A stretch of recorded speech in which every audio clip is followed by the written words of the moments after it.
Hello everyone, my name is Muhammad Reski Aswar. I'm from Management 25B. Today, I'm going to present a topic that plays a very important role in economy. It's consumers, producer, and market efficiency. In simple terms, this topic helps us understand how people make choice,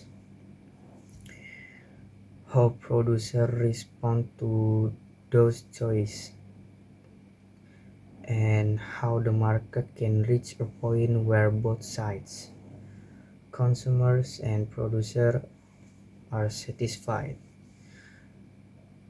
Throughout these presentations, I'll explain how consumer and producer behavior affect price, production, and efficiency in the market.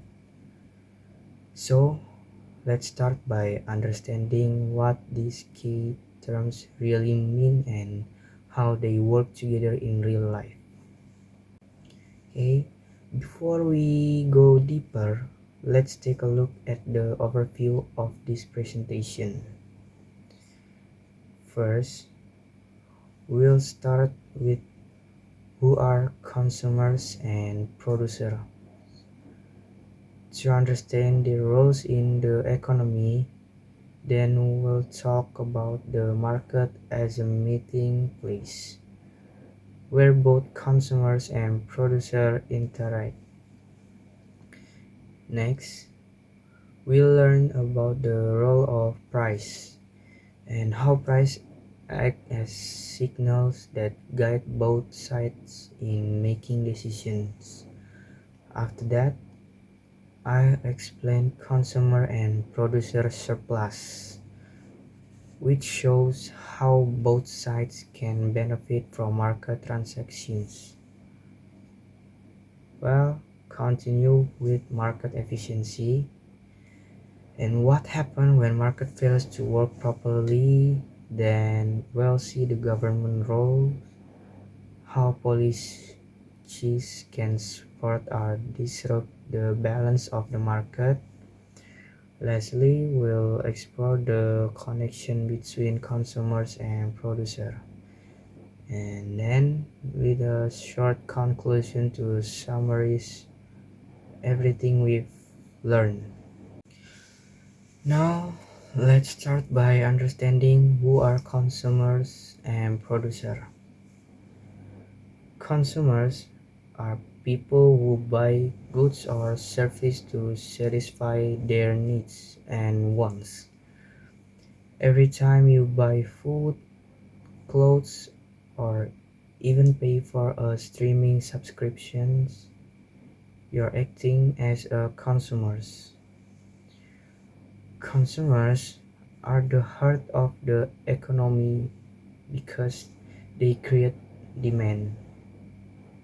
When consumers want more of a product, businesses are encouraged to produce more. On the other hand, producers are the ones who create and sell those goods or services. They use resources such as labor, capital, and raw materials to make products that consumers will buy. Producers aim to make a profit, but to do that, they must understand what consumers really need and want. Both consumers and producers depend on each other. Without consumers, producers have no one to sell to. Without producers, consumers can get the product or service they need. Together, they keep the economy moving like two sides of the same coin. Now, let's talk about the market as a meeting place. The market is the place where consumers and producers meet. It's not just about a physical space like a traditional market or a shopping mall. It can also be digital like online stores, e-commerce platforms, or even social media marketplace.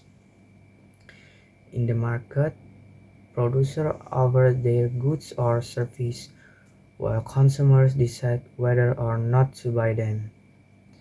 This interaction between the two sides, supply and demand, is what shapes the market. Every decision made by a buyer or seller affect the overall price of goods and service. For example, when a lot of people want to buy a certain product, sellers might raise the price.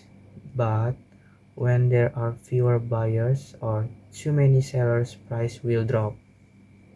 So basically, the market acts as a meeting point, a space where choice, needs, and opportunities come together to create the market price.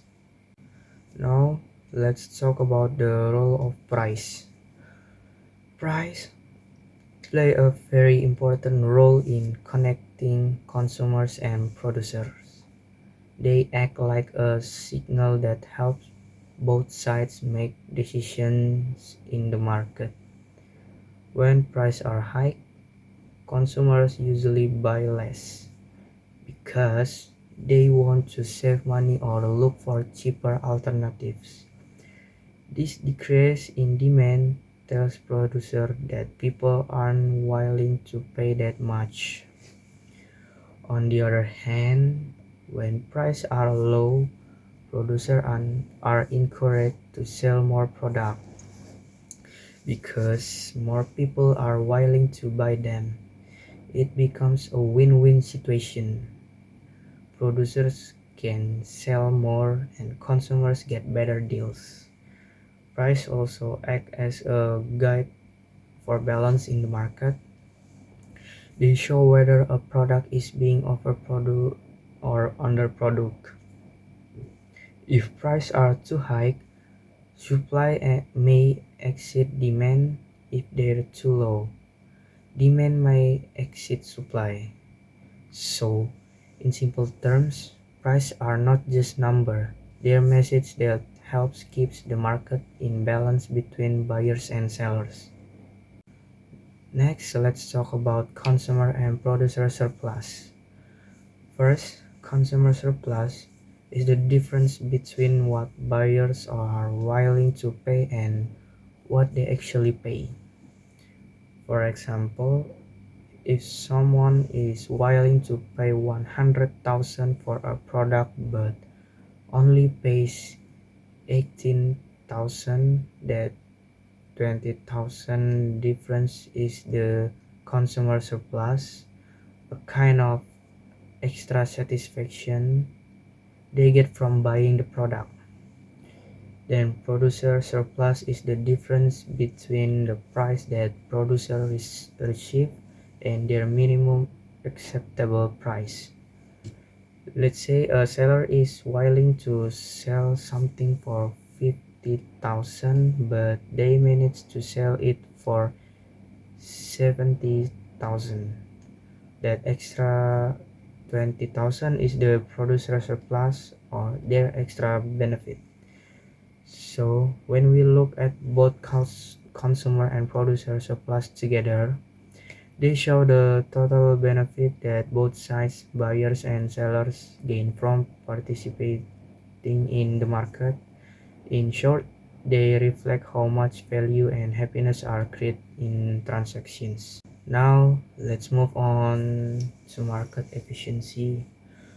A market is said to be efficient when resources are used in the best possible way, meaning nothing is waste and everything is used to create the most value. In an efficient market, goods are produced at the lowest cost, so producers don't waste resources like time, labor, or materials. For example, imagine two factories making the same product. The one that can make it faster and cheaper without lowering quality, that's the more efficient one. Efficiency isn't just about saving money but also about maximizing total benefit for everyone in society, both consumers and producers. When the market runs efficiently, it means goods are produced and distributed in a way that makes the economy stronger and people better off overall. Next, let's talk about when market fail. Sometimes market don't always work perfectly and that's what we call market failure. It means the market can distribute resource efficiently or fairly. This usually happens when price don't reflect the true cost or value of something. For example, when a factory pollutes the air, the price of its product doesn't include the cost of that pollution to society. Other examples include monopolies, where one company controls everything and can set price unfairly, or lack of public goods like clean water or public parks that benefit everyone.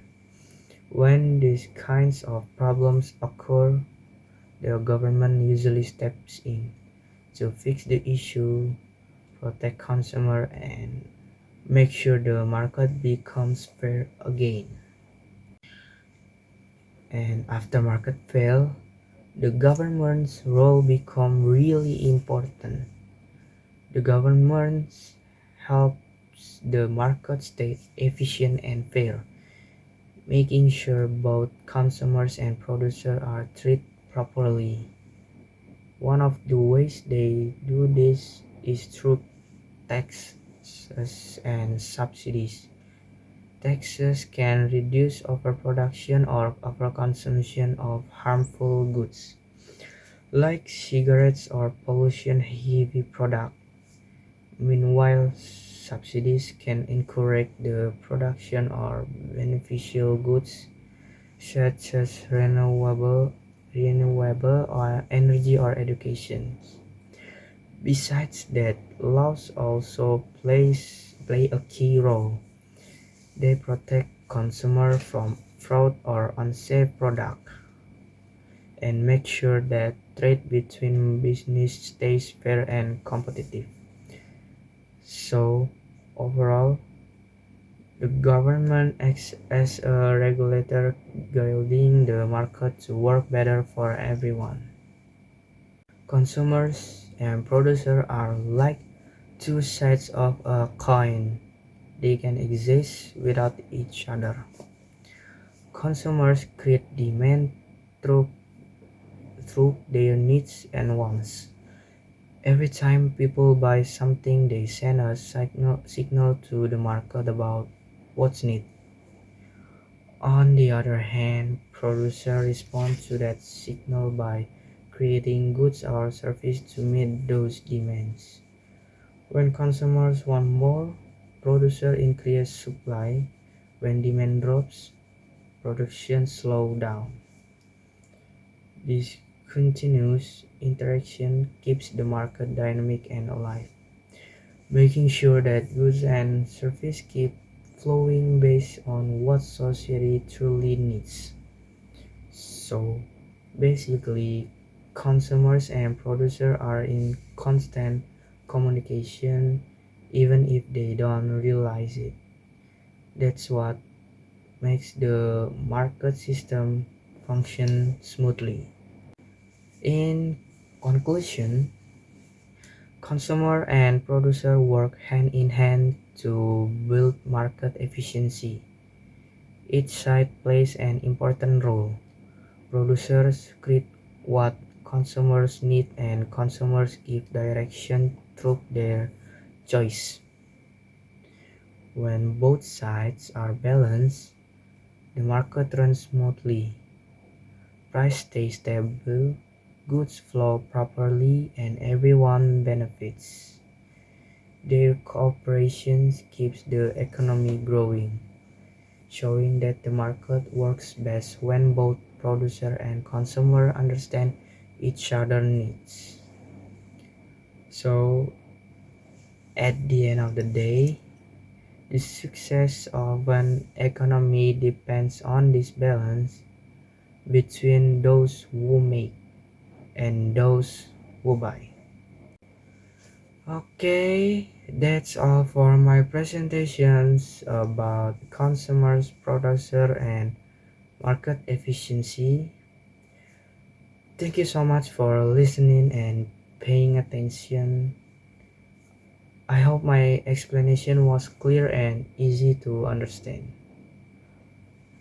Once again, my name is Muhammad Rizky Aswar from Management 25B. Have a great day and thank you for your time.